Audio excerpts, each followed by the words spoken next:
வணக்கம் ஃப்ரெண்ட்ஸ். தம்ப்லைனை பார்த்து வந்திருப்பீங்க. புதுசாக ஆட்சி அமைக்க போகிற அரசுக்கு நம்மளோட வாழ்த்துக்களை தெரிவிச்சுக்கலாம். கவர்மெண்ட் சேஞ்ச் ஆகும்போது நம்மளை மாதிரி டிஎன்பிசி ஆஸ்பிரன்ஸ்க்கு இன்ஃபேக்ட் ஆகுமா அப்படின்னு கேட்டால் கண்டிப்பாக இன்ஃபேக்ட் ஆகும். அது எப்படி இருக்குன்னா ரொம்ப பெரிய லெவல்லாம் இன்ஃபேக்ட் ஆகாது. ஏன்னா எந்த கவர்மெண்ட் வந்தாலும் அரசு இயந்திரம் அப்படிங்கிறது செயல்பட்டுட்டு தான் இருக்கும்.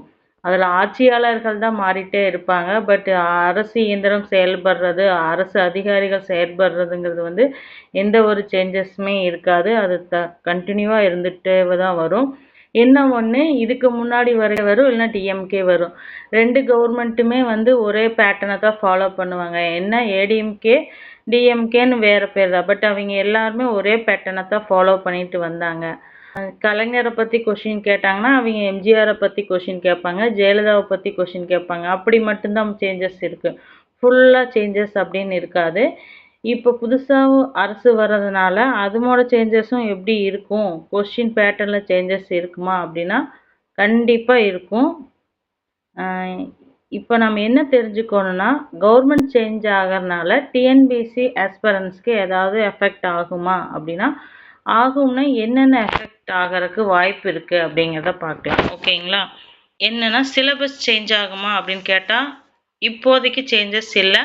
சப்போஸ் சேஞ்ச் ஆகும் அப்படின்னு சொன்னால் கண்டிப்பாக அஃபீஷியல் அனௌன்ஸ்மெண்ட் பண்ணுவாங்க.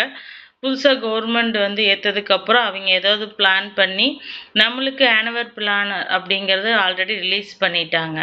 அதைப்படி தான் ஃபாலோ ஆகுமா அப்படிங்கிறது கேட்டால் அது இன்னும் தெரியல. ஏன்னா லாஸ்ட்டாக இருந்த கவர்மெண்ட் என்ன பண்ணிட்டாங்கன்னா எலெக்ஷனுக்கு அப்புறம் எல்லாம் பண்ணிக்கலாம் அப்படின்னு தான் அவங்க ப்ரீ பிளான் பண்ணி எல்லா எக்ஸாமுமே எலெக்ஷனுக்கு அப்புறம் நடக்கிற மாதிரி தான் நம்மளுக்கு நோட்டிஃபிகேஷன் ஆனுவல் பிளானில் நோட்டிஃபிகேஷன் வர டைமை கொடுத்துருந்தாங்க. ஆஃப்டர் எலெக்ஷனுக்கு அப்புறம் தான் எந்த ஒரு எக்ஸாமுமே வர மாதிரி கொடுத்துருந்தாங்க. அதுக்கு முன்னாடி நடக்கிற எக்ஸாமெல்லாம் போன வருஷம் குரூப் 2ஓட மெயின்ஸ் தான் நடக்கிற மாதிரி இருந்துச்சு. ஓகேங்களா? இந்த வருஷத்துக்கு டிஎன்பிசி எக்ஸாம் அப்படிங்கிறது எதுவுமே நடக்கலை. ஸோ எலெக்ஷனுக்கு அப்புறம் நடத்துகிற மாதிரி தான் லாஸ்ட் கவர்மெண்ட் கொடுத்துருந்தாங்க.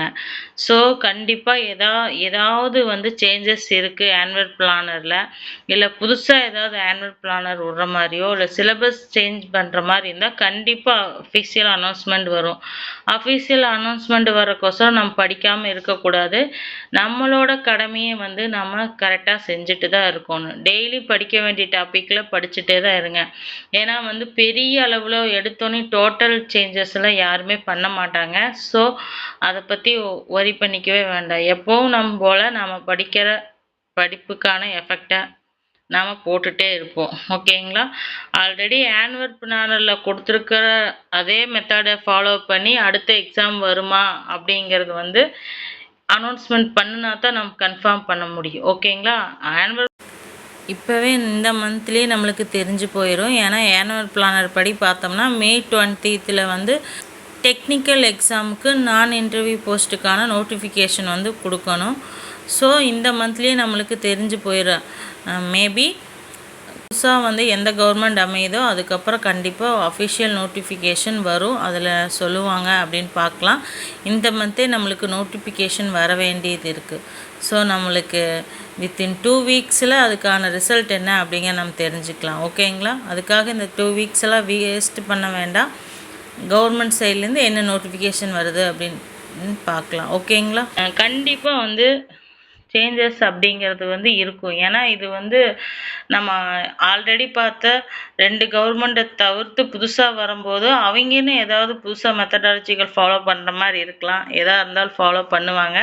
அதனால் கண்டிப்பாக சேஞ்சஸ் இருந்தாலும் இருக்கலாம். ஆனால் கண்டிப்பாக கொஷின் பேப்பரில் சேஞ்சஸ் வரும். ஏன்னா தமிழ்நாடு சம்மந்தமாக கேள்விகள், பொருளாதார சம்மந்தமான கேள்விகள் எல்லாமே லாஸ்ட் இயர் கவர்மெண்ட்டை ஃபேஸ் பண்ணி தான் கொஷின் கேட்க முடியும். அதனால் இப்போ வர புது கவர்மெண்ட் ஏதாவது கண்டிப்பாக எக்ஸாம் பேட்டர்னில் சேஞ்சஸ் வரும்.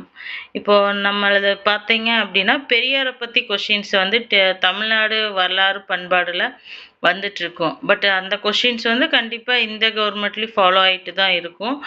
சில பேட்டர்ன் கேட்குற விதம் ஏதாவது மாற்றுவாங்க. எதாக இருந்தாலும் நம்மளுக்கு அனௌன்ஸ்மெண்ட் வரும். அது போக படிக்கிறத நிப்பாட்டாதீங்க, படிச்சுட்டே இருக்கலாம். அடுத்து என்ன வருது அப்படின்னு அஃபிஷியல் அனௌன்ஸ்மெண்ட் வரட்டும். எப்படியா இருந்தாலும் நோட்டிஃபிகேஷன் நம்மளுக்கு இந்த மாசத்துல கொடுக்குற மாதிரி தான் வரும். ஓகேங்களா? அது வந்துச்சு அப்படின்னா நம்ம கண்டினியூவாக படிச்சுட்டு இருக்கலாம். இப்போ நம்மளுக்கும் தெரிஞ்சு போயிடும் ஏதாவது சேஞ்சஸ் வருமா என்னென்னு. நீங்கள் தேவையில்லாமல் மைண்டில் போட்டு அதை எதையும் கன்ஃபியூஸ் ஆகாமல் எப்பயும் போல் படிக்கிற வேலையை பார்ப்போம். பெரிய லெவலில் சேஞ்சஸ் இருக்காது. சும்மா ஜஸ்ட்டு ஏதாவது சின்ன சின்ன சேஞ்சஸ் தான் நடக்கும். ஓகேங்களா? அடுத்த ஒரு வீடியோவில் பார்க்கலாம்.